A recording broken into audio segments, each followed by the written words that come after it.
Vamos a hablar de epilepsias. La bibliografía para este tema se encuentra en el Manual de Neurología y Neurocirugía para estudiantes de pregrado y médicos generales, realizado por la cátedra y que está disponible en la oficina del libro. Y el capítulo de epilepsias del libro de Pautas de Diagnóstico y Tratamiento en Neurología, también del Instituto de Neurología, que se encuentra disponible en la Secretaría de Neurología, piso 2 del Hospital de Clínicas. ¿Qué es epilepsia? Epilepsia es una enfermedad del cerebro caracterizada por una predisposición sostenida para generar crisis epilépticas y por las consecuencias neurobiológicas, cognitivas, psicológicas y sociales de estas. Esta definición más abarcativa que es acorde al concepto, ¿verdad?, de salud de la OMS, ¿verdad?, como un continuo de bienestar biopsicosocial, fue reconocida por la Ley Internacional contra la Epilepsia y la en el año 2005. ¿Por qué seleccionar epilepsia como uno de los temas que les damos en el currículum de formación de pregrado? En primer lugar, por la magnitud del problema que significa en nuestras comunidades. Es una enfermedad de distribución mundial que tiene mayor frecuencia en los países no desarrollados. Puede iniciar a cualquier edad, así que tanto se dediquen a la pediatría o a la geriatría, en cualquier campo de la medicina pueden verse enfrentados a este problema. Tiene una prevalencia entre el 1 y el 2% de la población general, con tasas de mortalidad aumentadas de 2 a 4 veces en comparación con la población general. Las lesiones severas que pueden aparecer asociadas a crisis, estado epiléptico, reacciones adversas graves a los fármacos, suicidio, cuya tasa es mayor que en la población general, y muerte súbita inesperada en epilepsia, por su acrónimo SUDEP, son las causas de mortalidad aumentada en estos pacientes.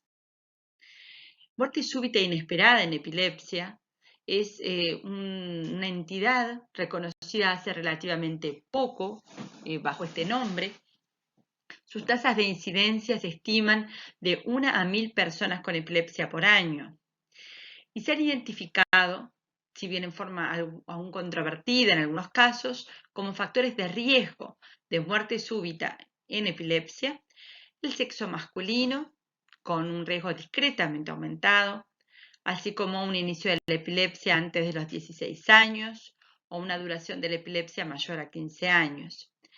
Fundamentalmente se reconocen que los pacientes con frecuentes crisis tónico-clónicas generalizadas, incluyendo bajo este nombre las crisis de inicio focal y que evolucionan a bilateral tónico-clónica y aquellas que son primariamente generalizadas, este tipo de crisis que persisten en el tiempo confieren un riesgo elevado de muerte súbita y se identificó en algunos trabajos un punto de corte de más de 3 de estas crisis por año, con un aumento de riesgo de 15 veces de mortalidad por SUDEP.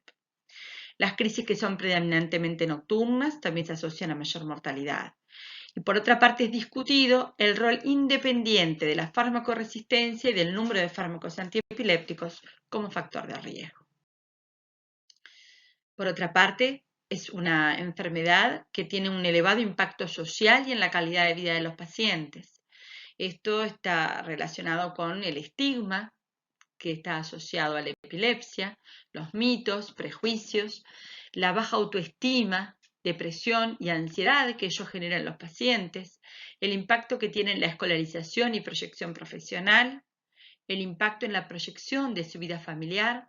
A veces sienten que por aquellos prejuicios atávicos pero aún presentes, que no pueden o no merecen o no están capacitados para tener una pareja, para tener hijos, ¿verdad? Lo cual es absolutamente falso. Discriminación laboral, ¿verdad? Que todos conocemos, aunque las cifras transparentes no estén allí. Sí se reconocen menores tasas de empleo en todos los trabajos epidemiológicos que hay sobre el tema en personas con epilepsia. Tiene un impacto en la conducción de vehículos y también muchas veces en la práctica de deportes. ¿Cuál es la definición clínica de esta enfermedad? ¿Cómo reconocemos una epilepsia? Bueno, epilepsia es aquella condición neurológica caracterizada por la recurrencia de crisis epilépticas, esto es, 2 o más crisis, en ausencia de injuria cerebral aguda, sea estructural o funcional. Importa entender que epilepsia es fuera de una injuria cerebral aguda, porque el cerebro humano, como en la mayoría de los animales, tiene siempre en todos nosotros la posibilidad de generar crisis de mecanismo epiléptico si uno lo agrede con suficiente intensidad.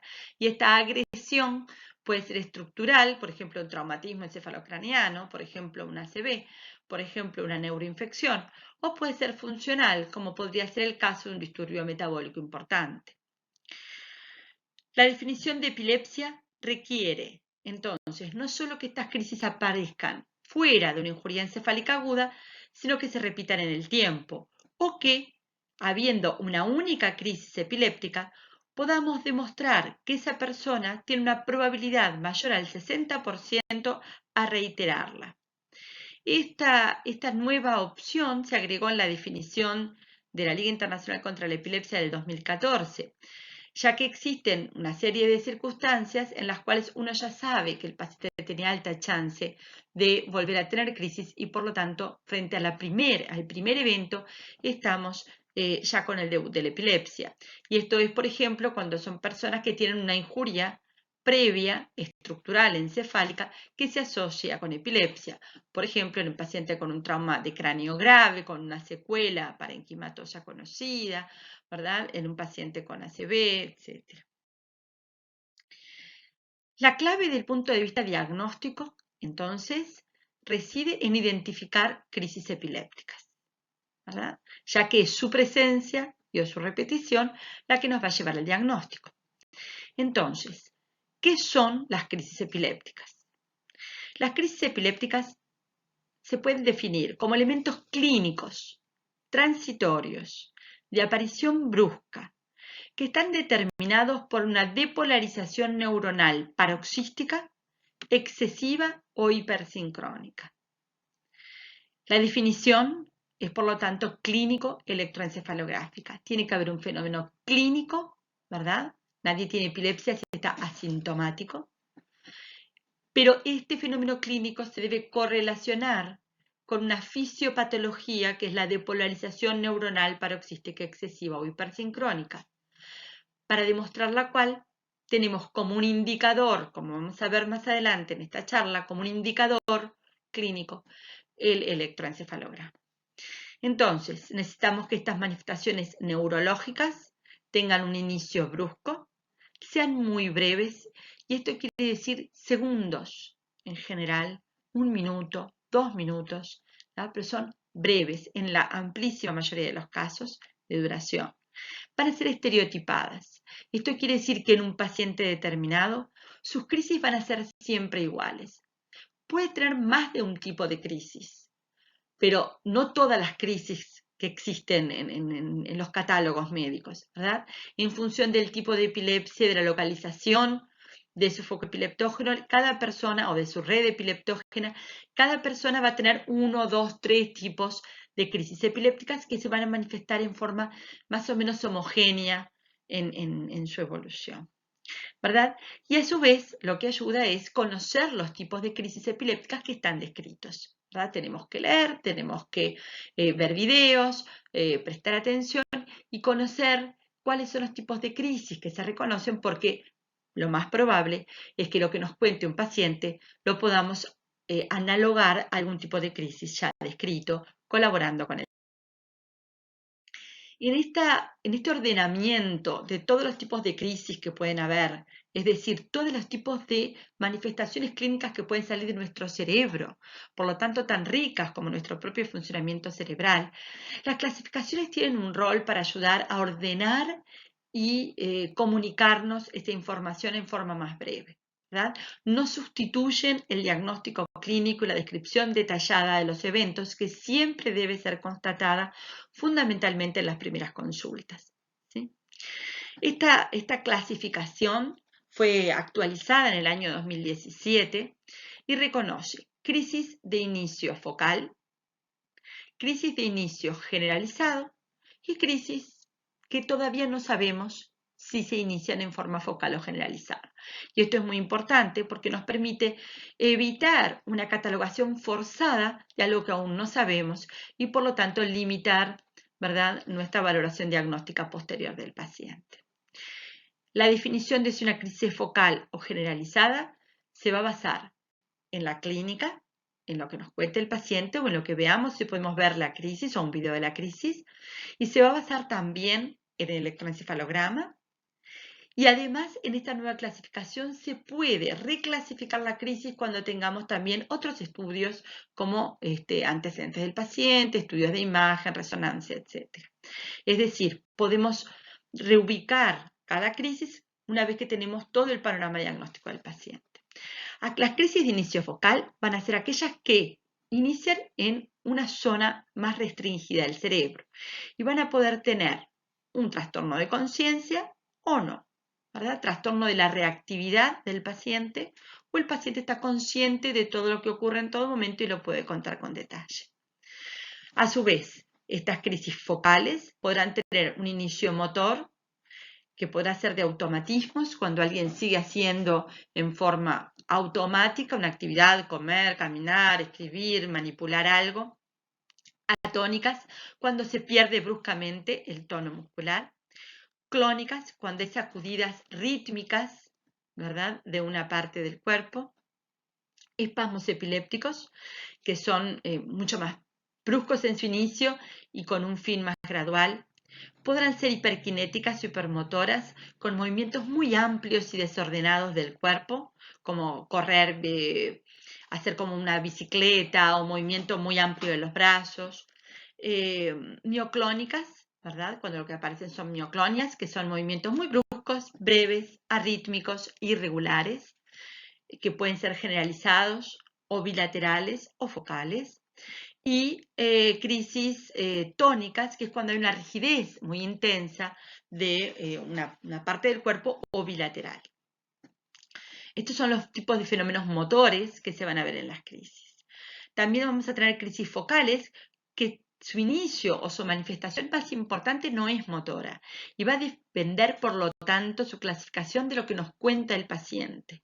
Entonces, estas crisis de inicio no motor podrán ser autonómicas, si el fenómeno inicial es autonómico, como por ejemplo una sensación visceral, generalmente a nivel epigástrico y ascendente, lo más frecuente, pero puede ser una sensación de, por ejemplo, sudoración intensa, puede ser piloerección, puede ser rubefacción. Un trastorno, una detención del comportamiento en que la persona simplemente queda como congelada. Un inicio cognitivo en el cual la persona, por ejemplo, no puede hablar o no puede comprender lo que le dicen. Puede ser emocional, en el cual, por ejemplo, puede sentir miedo que nadie más comprende, o que no se basa en ningún fenómeno concreto por el cual deba sentir temor, que aparece en forma brusca y desaparece en forma brusca. Pueden ser las crisis gelásticas, que son crisis de risa sin motivo. También lo que serían las crisis sensoriales. Esto es sentir un hormigueo en una parte del cuerpo, o ver luces o imágenes que no están, o sentir sonidos que no están allí, que pueden ser palabras, o pueden ser sonidos de música, o sonidos más abstractos como de un tren o de una máquina. Puede ser un olor que nadie más percibe, y así sucesivamente. Todos estos tipos de crisis focales pueden a su vez pasar a ser bilaterales tónico-clónicas si la descarga epiléptica se expande lo suficiente en el cerebro. Las crisis de inicio generalizado van a ser también motoras, en las cuales se pueden dar los mismos tipos de fenómenos que vimos, a veces en cierta secuencia muy característica, como la secuencia tónico-clónica, en la cual el paciente primero está rígido y luego hace movimientos clónicos, en este caso en forma generalizada, o mioclónico, tónico-clónica, en el cual primero tiene mioclonias bilaterales y luego pierde el conocimiento y hace una crisis tónico-clónica. La gran mayoría de estas crisis, exceptuando las mioclónicas, se acompañan de una pérdida absoluta de conocimiento durante el periodo que duran, ¿sí? Desde el inicio, ¿sí? Y luego las crisis generalizadas no motoras, que serían las crisis de ausencia, en las que hay una detención del comportamiento y suspensión de la conciencia, que tiene un inicio muy brusco y un fin generalmente muy brusco también, en el que la persona sin un sopor puede continuar su actividad. Y pueden a veces acompañarse de algunos fenómenos motores mínimos a nivel facial. Las crisis de inicio desconocido serán aquellas generalmente de aspecto generalizado, tónico-clónicas o espasmos, pero que en realidad no sabemos si tuvieron un inicio focal que no percibimos o no, hasta no conocer mejor el paciente. O también crisis que no presenciamos y en que se describe una detención del comportamiento con un trastorno de conciencia y no tenemos más elementos para diferenciar en esa primera instancia si pueden ser crisis de ausencia o crisis focales con trastorno de conciencia. Entonces, vamos a hablar un poquito más de las crisis de inicio focal. Estas, como decíamos, van a depender su semiología de la zona del cerebro en la cual asientan. A nivel del lóbulo frontal vamos a tener fundamentalmente fenómenos motores, a nivel rolándico, clonias, a nivel de las zonas del área 6, u oculomotora, vamos a tener una versión oculocefálica, podemos tener a nivel opercular contracciones clónicas de una hemicara. A nivel del lóbulo temporal podemos tener trastornos del lenguaje por el área de Wernicke, podemos tener alucinaciones auditivas, ¿verdad? Vamos a tener también típicamente otro tipo de crisis que vamos a ver después con trastorno de conciencia y movimientos automáticos. También puede haber sensación de giro, ¿verdad? O vertiginosas.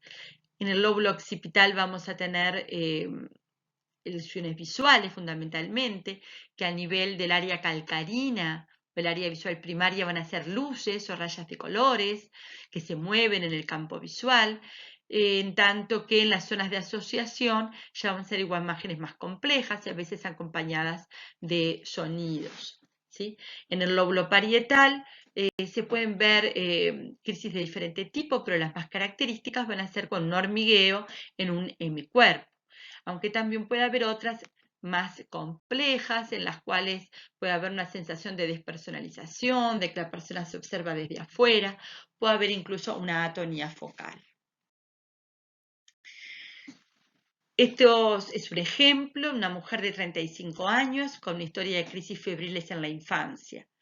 A partir de los 12 años comienza con crisis espontáneas recurrentes que las describe con un aura o sensación subjetiva inicial caracterizada por una sensación de malestar epigástrico ascendente.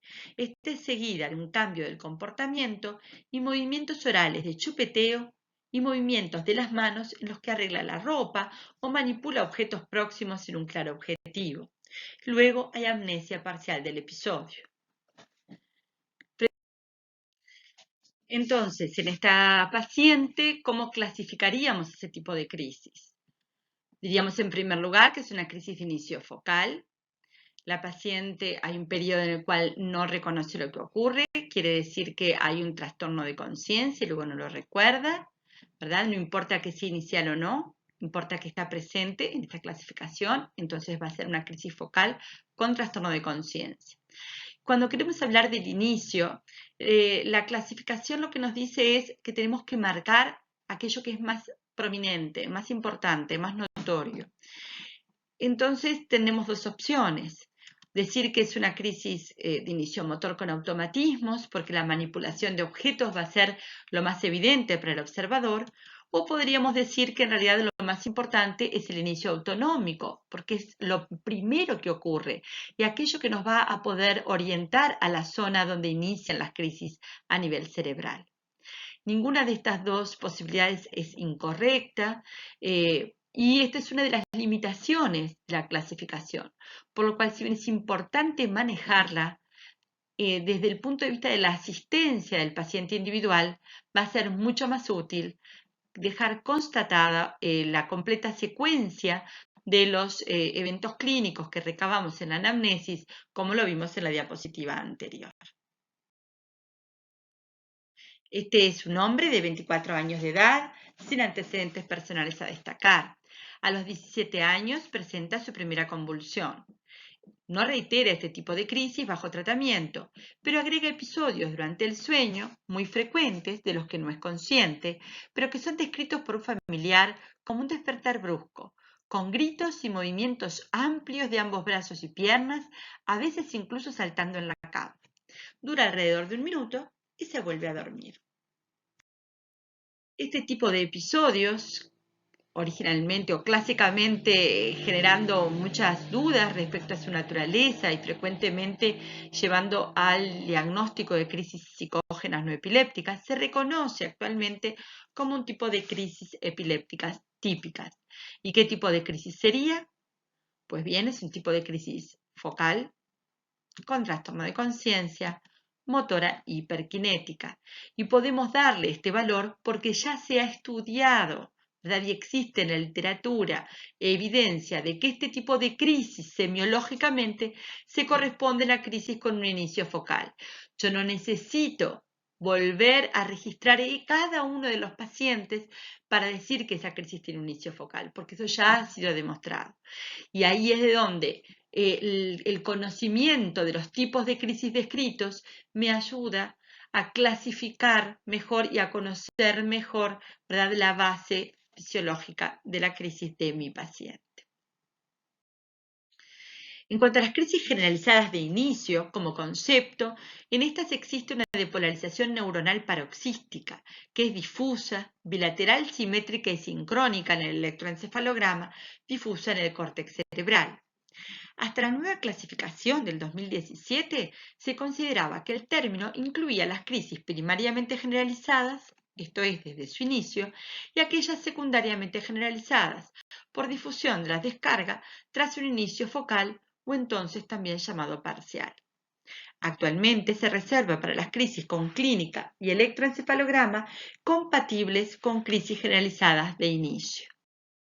Y como adelantábamos hoy, estas pueden ser motoras, con todo el tipo de crisis que ya repasamos, o no motoras, y en este caso, las únicas crisis no motoras de inicio generalizado son las crisis de ausencia que se corresponden a tipos de epilepsia muy específicos.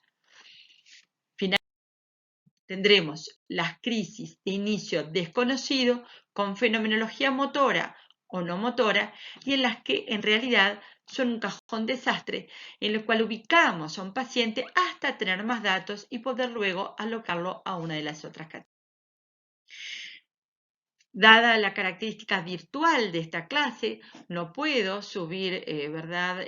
A la plataforma videos de crisis de nuestros pacientes, pero es bien importante que ustedes puedan acceder a visualizar los distintos tipos de crisis. Para ello les recomendamos fuertemente que utilicen los recursos proporcionados por la Liga Internacional contra la Epilepsia en su página web y en particular en el sitio epilepsiadiagnosis.org, ya que allí está toda la clasificación de crisis con videos ilustrando cada subtipo. Entonces, el diagnóstico de crisis epiléptica es clínico y electroencefalográfico, se basa en la anamnesis a familiar y a un testigo, en la observación de las crisis que muchas veces pueden ocurrir en el consultorio, en el electroencefalograma y en el videoelectroencefalograma cuando se cuenta con este. ¿Verdad? Recordar lo que avanzábamos hoy, que para la clasificación actual también se puede utilizar los datos de la resonancia magnética, pero estos van a ser para clasificar la crisis, no para definir que un evento particular sea crisis de mecanismo epiléptico o no. ¿Cuáles son entonces los estudios paraclínicos con los que contamos para apoyar el diagnóstico o estudiar al paciente con epilepsia? En primer lugar, como decíamos, el electroencefalograma.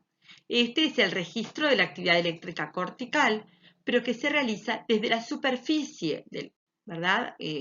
Ubicando electrodos en el cuero cabelludo. Los objetivos del estudio van a ser apoyar el diagnóstico de epilepsia y ayudar a diferenciar tipos de epilepsias, lo que influye en el tipo de tratamiento y en el pronóstico. Es importante recordar que un electroencefalograma normal no invalida el diagnóstico de epilepsia, ya que hay múltiples motivos por los cuales este puede ser normal. Fundamentalmente la limitación temporal, es decir, estamos registrando un periodo de tiempo relativamente corto en el cual no tiene por qué tener descargas epilépticas, y además hay zonas del cerebro que están más ocultas a mostrar su actividad patológica que pueda ser captada desde un electrodo en la superficie. La reiteración del estudio aumenta su sensibilidad y por otra parte, un electroencefalograma patológico, dependiendo un poco del tipo de patología que muestre, pero básicamente si se muestra una o dos descargas de aspecto epileptiforme en una persona que no tiene crisis clínicas, no establece diagnóstico de epilepsia. Por lo tanto, es fundamental la correlación con la clínica para dar valor a los distintos hallazgos en el electroencefalograma. Esto es un ejemplo de un trazado electroencefalográfico, ¿verdad? En el cual en cada canal se van viendo distintas zonas, en este caso de este lado es el hemisferio izquierdo, desde la región frontal hasta la región occipital, el hemisferio derecho, desde también la región frontal a la región occipital.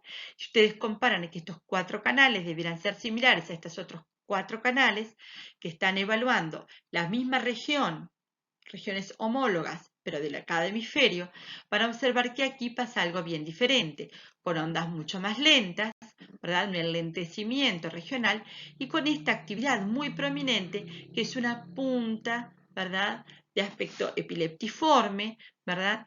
Y que tiene lo que llamamos una reversión de fase, aquí va para arriba, aquí va para arriba, aquí va para abajo, y nos marca el foco de origen de esa descarga, en este caso a nivel temporal inferior izquierdo. Esto es un ejemplo de una descarga generalizada, en este caso de tipo punta, onda lenta, ven punta, onda lenta, a 3 ciclos por segundo, ¿verdad? Entre 2 líneas punteadas hay un segundo, ¿sí? Este es un patrón muy típico y que acompaña a las ausencias de la infancia. En esta imagen se ve en particular cuando no existía el video para poder verificar la ausencia del paciente, se utilizaba una prueba en la cual se llama el click test, en el cual el técnico apretaba un botón que queda grabado en el registro, ¿verdad? Y el paciente era instruido que cada vez que sentía que el técnico apretaba el botón, tenía que apretar el botón también. Aquí vemos que en esta oportunidad el técnico apretó el botón y luego el paciente lo hizo, pero aquí no ocurrió. Quiere decir que esta descarga se correlacionó con una ausencia clínica.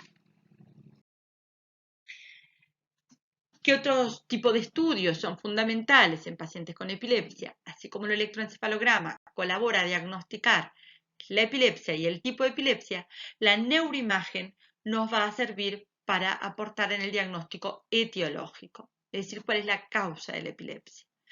Idealmente está indicada en todos los pacientes, excepto en aquellos con diagnóstico seguro de una epilepsia de causa genética, como podría ser el caso de la epilepsia con ausencias de la infancia que recién mencionamos. Pero sobre todo es esencial en las epilepsias que son refractarias a los fármacos y que tienen un déficit neurológico o cognitivo progresivo, porque en ese caso estamos sospechando algún tipo de causa que pueda no ser estática, sino evolutiva, ¿verdad? Y que amerita otro tipo de tratamientos. El tipo de estudio de neuroimagen de elección es la resonancia magnética, que tiene mucha mayor sensibilidad diagnóstica para evaluar lesiones que son causa de epilepsia. De todas formas, es correcto comenzar por una tomografía computarizada de cráneo que nos va a evaluar por lo menos un buen número de causas y si esta es negativa, se podrá posteriormente completar con una resonancia. Estos son ejemplos de algunas causas frecuentes de epilepsia, ¿verdad? Tumores de bajo grado, ¿verdad? En este caso, tipos de tumores que se ven en resonancia y no se ven en tomografía, angiomas cavernosos, que también pueden no verse en tomografía, a veces se ven como una calcificación o a menos que sangren, ¿verdad? Aquí tenemos otro tipo de tumores, ¿verdad? Generalmente de bajo grado. También otro tipo de lesiones malformativas o secuelares. Aquí un ejemplo de la que constituye una de las más frecuentes, que es la esclerosis hipocampal, en el cual hay una atrofia y gliosis localizada de un hipocampo, ¿verdad? El hipocampo lo vemos aquí en la región más mesial del lóbulo temporal. Tenemos la cisura de Silvio, por debajo está el lóbulo temporal, en este corte coronal, y en el sector mesial, a cada lado del tronco, vamos a ver el hipocampo. ¿Sí? Y vemos que en este caso el hipocampo derecho es mucho más pequeño que el izquierdo, que en T2 brilla, lo cual habla de que está cliótico, ¿sí? Y esto nos muestra en este otro paciente, esto ocurre del lado izquierdo, ¿sí? Y esto nos muestra entonces el patrón imagenológico típico de la esclerosis del hipocampo, frecuente causa de epilepsia del oral. Otro tipo de malformaciones del desarrollo cortical, como pueden ser heterotopías, que son grupitos de neuronas, sustancia gris que no llegó a su destino en el viaje inicial durante la neurogénesis, desde la zona periventricular a la corteza cerebral, y quedan como acúmulos de neuronas distribuidos en forma bilateral y extensa o a veces más regional, y que son frecuente causa. Otra causa que tampoco se ve en tomografía y se ve en resonancia son las displasias corticales focales. En este caso, las neuronas llegaron a destino, pero se distribuyen en forma más o menos desordenada dentro de la corteza cerebral y pueden dar imágenes que ya nos orientan a la causa, ¿verdad? En este caso, una displasia cortical focal a nivel del área motora suplementaria izquierda. La clasificación de tipo de epilepsias de la ILAE, también actualizada en el año 2017, ¿verdad? Se basa en este esquema.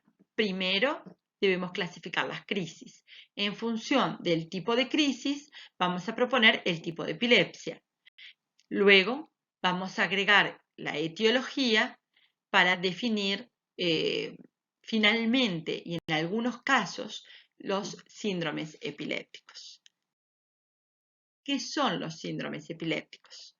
Los síndromes epilépticos son aquellos tipos de epilepsia que comparten no solo la causa, ¿verdad? No solo es una epilepsia focal de causa estructural tumoral, no solo una epilepsia generalizada de causa genética, sino que son pacientes que comparten el tipo de crisis, la edad de inicio, los factores desencadenantes, el ritmo circadiano, esto es si las crisis son durante la mañana, en la tarde, en la noche o durante el sueño, los patrones electroencefalográficos, la respuesta a fármacos específicos y el pronóstico. Es algo mucho más homogéneo y por lo tanto a estas entidades más homogéneas se les da en llamar síndromes epilépticos. ¿Sí? De los síndromes epilépticos, que están también actualmente en revisión y próximamente va a salir una lista actualizada de los síndromes epilépticos específicos reconocidos actualmente, los dos que consideramos que el médico general debe conocer porque son altamente frecuentes y porque los van a ver en la práctica clínica y ayudando a su reconocimiento van a evitar importantes perjuicios a esos pacientes, son dos y son los que vamos a introducir ahora. Uno es el síndrome de epilepsia con ausencias de la infancia. Este es un síndrome que inicia en edad escolar en niños sanos, ¿verdad? Sin ningún tipo de antecedente patológico o neurológico, que tienen ausencias típicas. Esos episodios de breve, muy breve, suspensión de conciencia, ¿verdad? Quedan colgaditos durante 2, 3, 4, 5 segundos y vuelven a hacer lo que estaban haciendo. Estas crisis son típicamente desencadenadas por la hiperventilación pulmonar, esto es por hacer respirar al paciente en forma profunda y seguida, como jadeante, durante unos 3 minutos. En el electroencefalograma se acompañan del patrón que vimos hoy, ¿verdad? De complejos punto onda lenta, bien homogéneos a 3 ciclos por segundo. Si se realizara una resonancia magnética va a ser normal. Tienen una excelente respuesta a etosuximida y a valproato.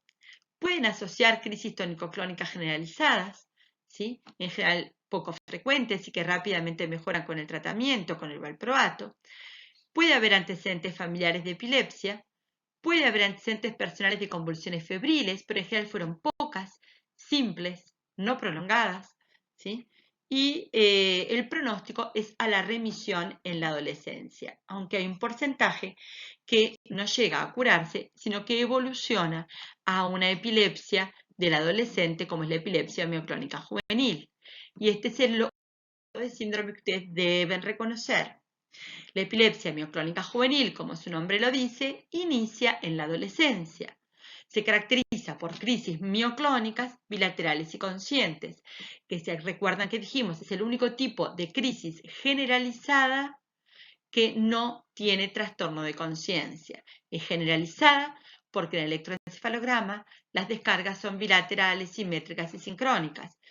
Y la manifestación clínica es de sacudidas bilaterales, pero es consciente, el paciente las relata, ¿verdad? Como sacudidas generalmente de los brazos, que les hacen tirar las cosas o que se le caen las cosas de las manos, frecuentemente al despertar, desencadenadas por la estimulación luminosa intermitente, los flashes, ¿sí? En el electroencefalograma es parecido al de las ausencias, pero con más puntitas antes de la onda, que se llama polipunto onda lenta, y un poquito más rápido, entre 3 y 4 ciclos por segundo.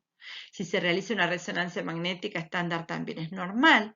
Presentan también una excelente respuesta al valproato y frecuentemente asocian crisis tónico-clónicas generalizadas que van a ser matinales, al poco rato de despertar. Estos pacientes pueden haber evolucionado desde una epilepsia con ausencias de la infancia o pueden tener solo algunas ausencias aisladas, ¿verdad? Aún habiendo comenzado en la adolescencia. Puede haber antecedentes familiares y la evolución es a la remisión en la edad adulta, si bien la evolución no es tan favorable como la epilepsia con ausencias de la infancia, porque pueden tener un alto riesgo de recurrencia en caso de presentarse factores desencadenantes. Completando por ahora esta introducción general sobre diagnóstico, vamos a hablar algo de bases del tratamiento. Para ello vamos a dividir las instancias en las que nos podemos enfrentar a un tratamiento de una persona con epilepsia, a lo que sería la situación en la emergencia, en el consultorio o a nivel de alta complejidad, ¿verdad? En la emergencia nos vamos a enfrentar con un paciente que viene por una crisis aislada o que viene por un estado epiléptico. En el consultorio, el manejo de la epilepsia como enfermedad crónica y vamos a darles alguna noción muy general de los tratamientos de alta complejidad. En la urgencia, llega un paciente con una convulsión. ¿Qué es lo que tenemos que saber en primera instancia? Lo que debe saber cualquier persona, ¿verdad? Mucho más un médico. Lo primero es qué es lo que no hay que hacer, ¿sí? No hay que abrir la boca forzadamente, no hay que intentar extraer la lengua, no hay que introducir objetos ni cánulas, no hay que intubar al paciente, no hay que aspirar durante la crisis, no hay que sujetar forzadamente al paciente, no hay que administrar ningún fármaco y si lo están viendo en una emergencia móvil no tienen que trasladar al paciente.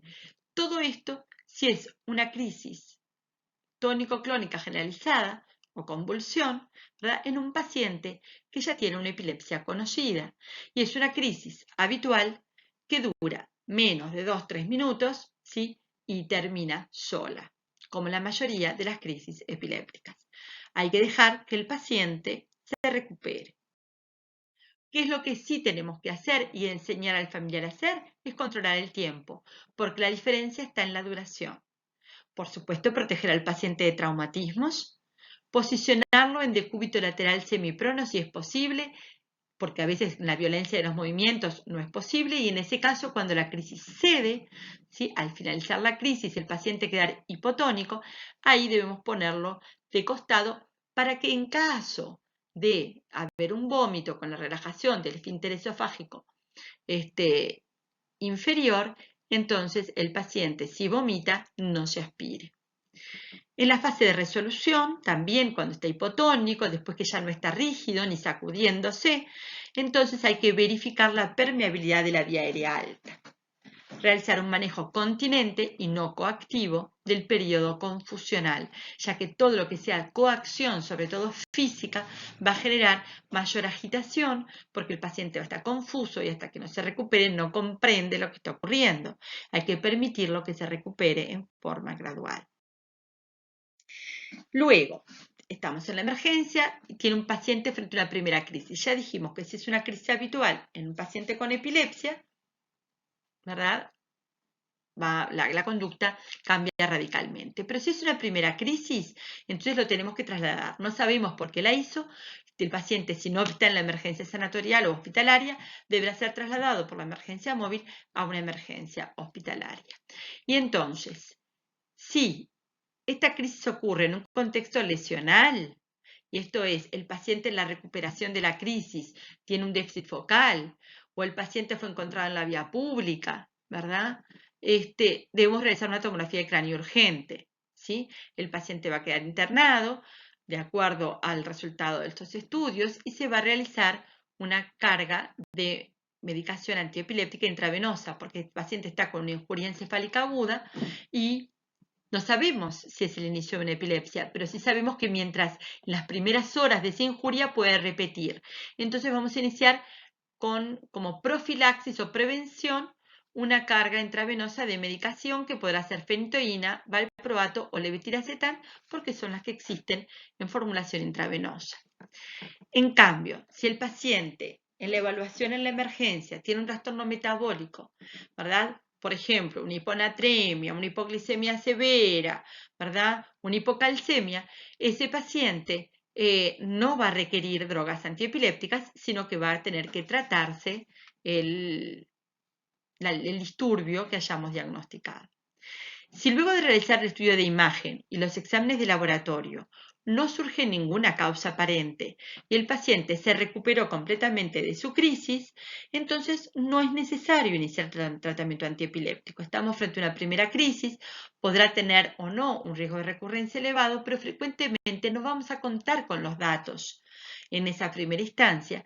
Entonces vamos a derivar a la Policlínica de Neurología con toda esta información y asesorar, sí, sobre cuidados generales hasta tener un diagnóstico más preciso.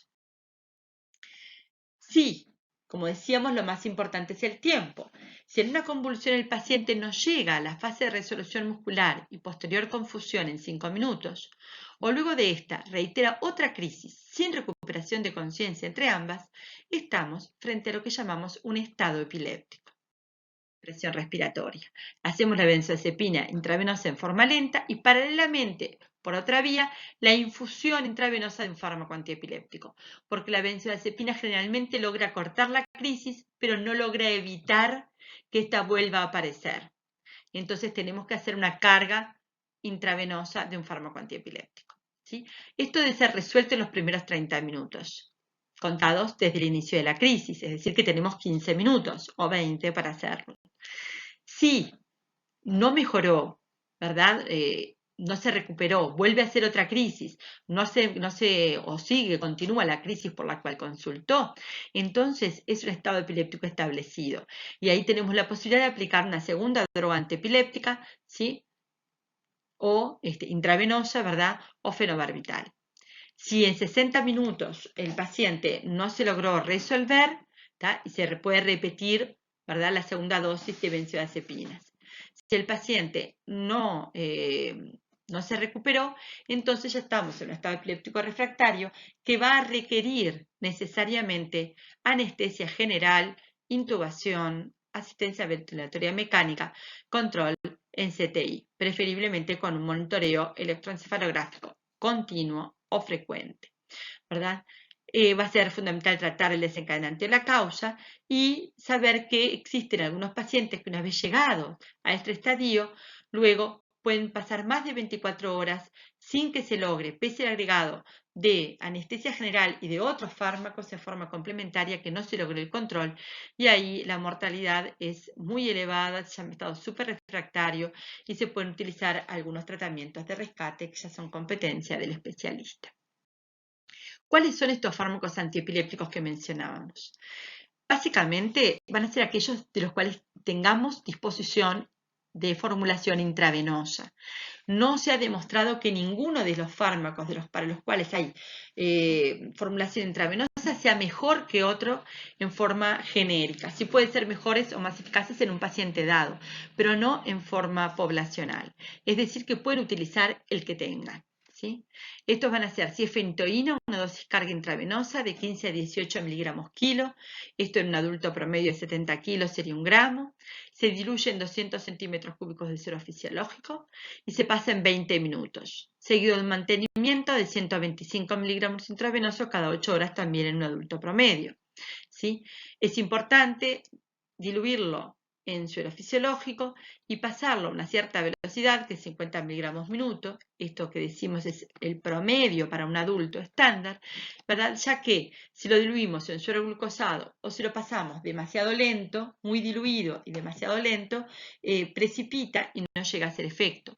Por otro lado, si se pasa demasiado rápido, tenemos el riesgo de arritmias. ¿Qué pasa? El divalproato, ¿verdad? Es otro fármaco disponible. Se aplica en una dosis carga, también promedio 1 gramo en el adulto estándar, ¿sí? Y se va a pasar en 15 minutos, diluido en suero fisiológico, ¿verdad? En infusión continua. Se trata de mantener durante 24 horas por bomba de infusión continua una dosis de 1.500 a 2.000 miligramos día, ¿verdad? En caso de no contar con una bomba de infusión continua, se continuará en forma de 500 miligramos cada 8 horas intravenoso. El levetiracetam es otra alternativa, puede hacer una dosis carga de 1.000 a 3.000 miligramos y repitiendo 1.000 miligramos a las 6 horas y luego con un mantenimiento de 1.000 miligramos cada 12 horas. Ya tiene su propio frasco de dilución. El fenobarbital intravenoso, que era clásicamente la segunda droga de elección hasta que surgieron el divalproato y el levetiracetam, se utiliza en dilución en infusión continua de 100 miligramos minuto, pero conlleva un claro riesgo de depresión respiratoria, por lo cual su uso debe ser necesariamente apoyado con intubación orotraqueal y asistencia ventilatoria mecánica. ¿Qué pasa en el consultorio?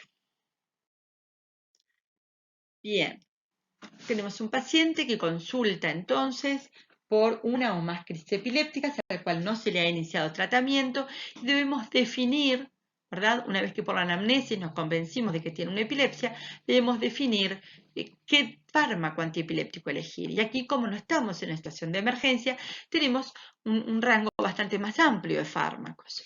Bueno, vamos a elegir en función de la forma clínica y de la comorbilidad. En pacientes con epilepsia generalizada, ¿verdad? Con crisis generalizadas de inicio, frecuentemente estamos hablando de epilepsias genéticas, vamos a preferir el valproato o la lamotrigina, levetiracetam o topiramato si de eficacia hablamos. En tanto que si tiene crisis focales, las más eficaces son la carbamazepina, también es la fentoína, la oxcarbazepina, la lamotrigina, pero todas pueden ser eficaces en un paciente dado. Luego tenemos que balancear la comorbilidad, ¿verdad? En pacientes con patología hepática vamos a preferir los fármacos de metabolización renal, como levetiracetam, topiramato o gabapentina. En pacientes con patología renal vamos a preferir a la inversa, aquellos fármacos de metabolización preferentemente hepática, como son el valproato y la lamotrigina. Vamos a tener que definir la historia de reacciones adversas a drogas, esto sobre todo en pacientes con diagnóstico de epilepsia, mal control, en que no vamos a iniciar tratamiento, sino que queremos cambiar el tratamiento buscando mayor eficacia y tenemos que repasar todos aquellos fármacos que ha recibido, por qué se suspendieron, si fue por falta de eficacia, si fue por reacciones adversas, para no cometer el error de exponer al paciente a un segundo evento adverso. Finalmente, las interacciones farmacológicas en pacientes polimedicados. Un ejemplo claro y clásico es la anticoagulación con warfarina, ¿verdad? Que sabemos que está sometida a interacciones con los otros fármacos de metabolización hepática, como valproato, pentoíno, carbamazepina, y que en lo posible deben evitarse y si no tenerse en cuenta para ajustes de ambos. Una situación no patológica, pero que sí debe tenerse en consideración, es el embarazo, tanto en pacientes que estén cursando un embarazo o que estén planificando un embarazo o tengan riesgo de estar embarazados. Entonces, es fundamental la planificación, el asesoramiento de medidas anticonceptivas, ¿sí? Conocer en caso de pacientes con anticonceptivos orales, cuáles son los fármacos antiepilépticos que compiten y quitan eficacia a los anticonceptivos orales, como la fentoína, la carbamazepina, fundamentalmente, me lo hablaba también la oxcarbazepina, ¿sí? También puede ocurrir a la inversa, fármacos que al recibir la paciente anticonceptivos orales estas disminuyen los niveles del fármaco antiepiléptico, como ocurre con la lamotrigina y que puede ser ajustada. Eso es la etapa de planificación. Pero cuando la persona decide que sí está planificando un embarazo, entonces debemos evaluar la necesidad de modificar los fármacos antiepilépticos que recibe para disminuir los riesgos sobre el feto. Debe iniciarse ácido fólico, ni bien se inicia a planificar un embarazo, y no debe, en caso de ya estar la paciente embarazada, suspenderse en forma brusca la medicación, aunque esté recibiendo medicación de alto riesgo teratogénico, porque la suspensión brusca de la medicación antiepiléptica va a llevar a un alto riesgo de crisis subintrantes con riesgo de morbimortalidad para el feto y para la madre, ¿sí? Habiendo tiempo en la toma de decisiones, lo que debemos intentar es evitar, si es posible, el valproato durante toda la gestación, porque tiene potencialidad de malformaciones mayores en el feto y además se ha relacionado con un menor nivel cognitivo a largo plazo. Por otra parte, carbamazepina y fentoína deben en lo posible evitarse en el primer trimestre porque están asociadas a malformaciones mayores. Si bien el riesgo de malformaciones mayores absoluto es bajo, es francamente superior al de la población general bajo estos fármacos. Sin embargo, luego del primer trimestre, carbamazepina y fentoína pueden reinstalarse si son necesarias para el control de las crisis de la paciente. En cualquier caso, deben utilizarse las dosis más bajas posibles. Y, si podemos elegir, vamos a preferir levetiracetam o lamotrigina, que han sido las drogas consideradas más seguras para el embarazo. Deben evitarse también benzodiazepinas a altas dosis en el momento del parto para evitar la depresión del recién nacido. Y como complemento, saber que todos los fármacos antiepilépticos están autorizados durante el periodo de lactancia. La posología no la vamos a repasar ahora porque ninguno de ustedes la va a recordar de memoria solo por esta presentación, pero saber que están pautados para cada fármaco antiepiléptico cuáles son las dosis mínimas y máximas, ¿verdad?, recomendadas o eficaces para adultos, para niños, y el fraccionamiento en 1, 2 o 3 dosis de acuerdo a la vida media. Así que recuerden, hasta familiarizarse con estos fármacos, recuerden verificar, ¿verdad?, en los prospectos, en el farmanuario, en la guía que corresponde, en la literatura, cuáles son las dosis a utilizar y cómo se van a iniciar en forma gradual, ¿verdad? Siempre en forma gradual. El control del tratamiento va a ser clínico, ¿sí? Y va a importar en cada consulta, repasar la frecuencia de crisis de cada tipo que tiene el paciente, repasar efectos adversos, si hay idiosincráticos y dosis dependientes, y definir cuando corresponden controles paraclínicos, como la dosificación de fármaco antiepiléptico, por ejemplo, si se sospecha de incumplimiento o hay signos de potencial toxicidad, el hemograma, funcional hepático o ionograma, según el fármaco y el perfil de efectos adversos potenciales de cada fármaco. graves naturalmente van a llevar a la suspensión del fármaco en forma más o menos rápida, dependiendo de la situación, y suplementando por otros fármacos o apoyos para evitar las crisis. Los fármacos antiepilépticos considerados nuevos, su diseño se basa en nuevos mecanismos de acción y fundamentalmente también buscando una disminución en los efectos adversos y en las interacciones farmacológicas, ¿sí? Dentro de ellos, la mayoría tienen todavía metabolización hepática y estos, los más nuevos, el topiramato y el levetiracetam, son de metabolización casi puramente renal.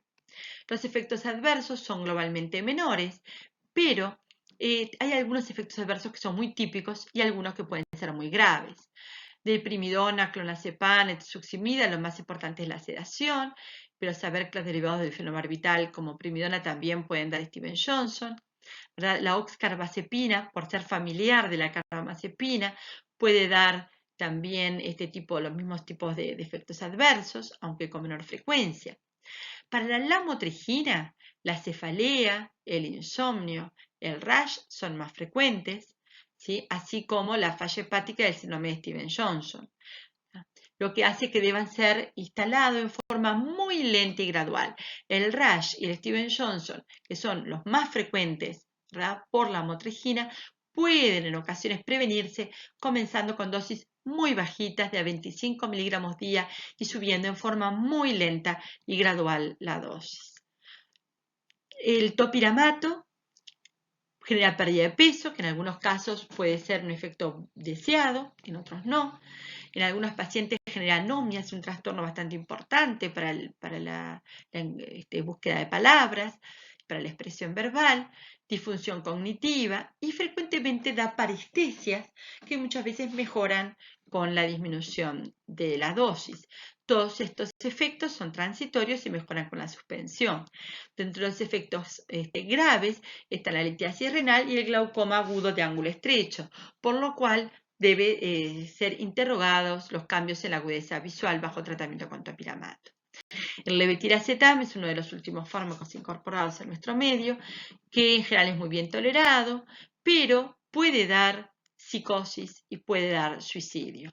Puede dar depresión mayor, puede dar irritabilidad, puede dar agresividad, pero en algunos casos incluso puede dar ideas suicidas sin dar un claro cuadro depresivo previo, por lo cual estos efectos adversos deben ser alertados al paciente familiar para suspender el fármaco frente al menor indicio. ¿Cuándo suspendemos un fármaco antiepiléptico?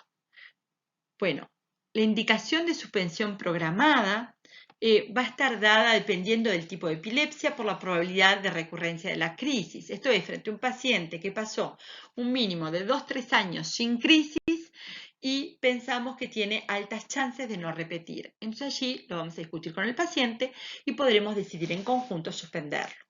En ciertos tipos de epilepsia, como decíamos en la epilepsia mioclónica juvenil o en pacientes con lesiones estructurales mayores, que ya se ha intentado suspender el fármaco y tuvieron recurrencia de crisis, uno va a ser más cauto, aunque tengan un periodo de 2-3 años sin crisis. En caso de acceder a la suspensión programada, esta va a ser lenta y gradual. Si el paciente requirió más de un fármaco para llegar a la libertad de crisis, se debe ir suspendiendo un fármaco por vez, con esperas antes de comenzar la suspensión del fármaco siguiente. El control clínico debiera ser más frecuente durante el periodo de fármacos y recordar siempre la importancia de medidas complementarias para disminuir el riesgo de recurrencia, fundamentalmente el cuidado con las horas de sueño. Entonces, para redondear un poco esta clase que ha intentado abarcar un tema complejo y del cual sabemos que toda esta información es solo el inicio y que deben complementarla con lectura y con asistencia a pacientes, ¿verdad?, en la práctica. Queremos repasar cuáles son los puntos más importantes del rol del médico general que se desempeña en la atención primaria en la asistencia de un paciente con epilepsia, para repasar aquellos puntos que ustedes deben aprender del tema. En primer lugar, el reconocimiento clínico de los principales tipos de crisis, y les recordamos la importancia de que vean pacientes y de que vean crisis en video y de que accedan a los recursos virtuales que les mencionamos, dadas las limitaciones que tenemos actualmente por la emergencia sanitaria. Saber manejar y entrenar a la familia a manejar una convulsión. Deben conocer el diagnóstico y manejo inicial de un estado epiléptico convulsivo. Conocer el manejo inicial con fármacos antiepilépticos que les sean accesibles. Conocer la evidencia respecto a las medidas higiénico-dietéticas, limitaciones y posibilidades en general para contribuir a desestigmatizar al paciente y su familia, facilitando no solo el control de sus crisis, sino de su vida y su inserción social. Y deben saber reconocer la necesidad y oportunidad de la consulta con un especialista. ¿Cuándo va a ser fundamental la consulta al especialista de neurología o neuropediatría? En el segundo nivel de atención. Frente a una primera crisis epiléptica aislada, ustedes la reconocen, pero es necesario el control del especialista para que pueda identificar una cantidad de situaciones y diagnósticos específicos que guíen la conducta posterior. También cuando sea la primera consulta en ese centro de periferia de un paciente que es portador de una epilepsia conocida, pero con mal control de crisis, con crisis persistentes, para definir si hay también algún cambio en el diagnóstico o en el tipo de tratamiento que pueda mejorarlo.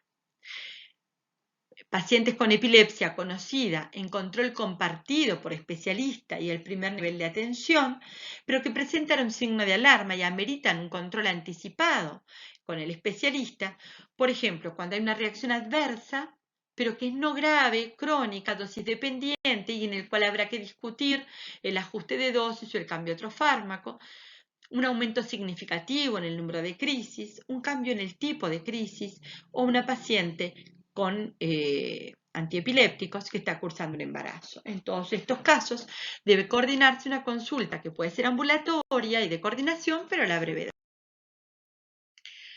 ¿Cuándo debe referirse del primer nivel de atención al tercer nivel de atención?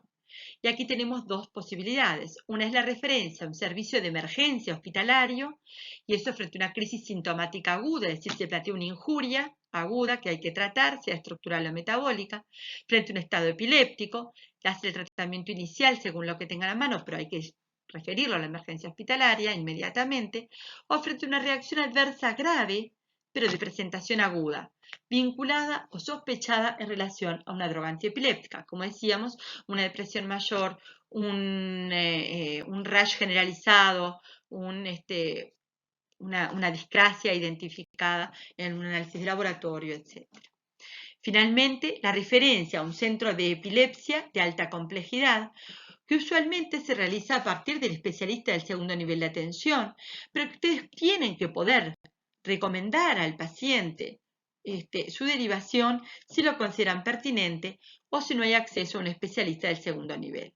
¿Y cuándo va a ser pertinente la referencia del paciente a una alta complejidad? Y esto va a ser fundamentalmente cuando establecen diagnóstico de epilepsia refractaria o llamada fármaco resistente. Esto es, en todo paciente que sigue teniendo crisis, ¿verdad?, sin un factor desencadenante evidente y cumpliendo correctamente su tratamiento, que estas crisis son frecuentes o invalidantes o afectan la calidad de vida del paciente, pese a haber ensayado al menos 2 fármacos antiepilépticos, sea por separado o juntos, que están bien indicados para el tipo de epilepsia, que fueron bien tolerados por el paciente y fueron recibidos a dosis máximas u óptimas y cumplidos adecuadamente. ¿Qué es lo que ese centro de referencia podrá ofrecer al paciente? En primer lugar, revisar el diagnóstico. A veces la refractariedad no es refractariedad auténtica, sino lo que hay es un error diagnóstico y el paciente lo que puede tener son crisis psicógenas, ¿verdad?, que compliquen el control. Por eso no responden a fármacos antiepilépticos, o, confirmado el diagnóstico de epilepsia farmacoresistente, puede ofrecer otras alternativas terapéuticas como serán la cirugía de epilepsia, la dieta cetogénica, la estimulación vagal o la estimulación profunda. Los 2 primeros están ya disponibles hace muchos años en nuestro país. Para terminar, muchas gracias por su atención. Les recordamos la bibliografía, ¿verdad?, disponible en la oficina del libro y en la Secretaría de Neurología en el Hospital de Clínicas. Les recordamos la página web de la Liga Internacional contra la Epilepsia, ilae.org, con los diferentes recursos, incluyendo la que se inaugura este mes, la Academia Virtual, que va a tener múltiples recursos, concursos cortos y más largos, abordando distintos aspectos y a distintos niveles de complejidad de esta patología.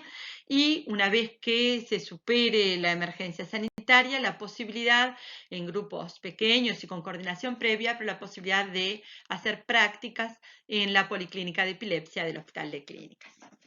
Muchas gracias.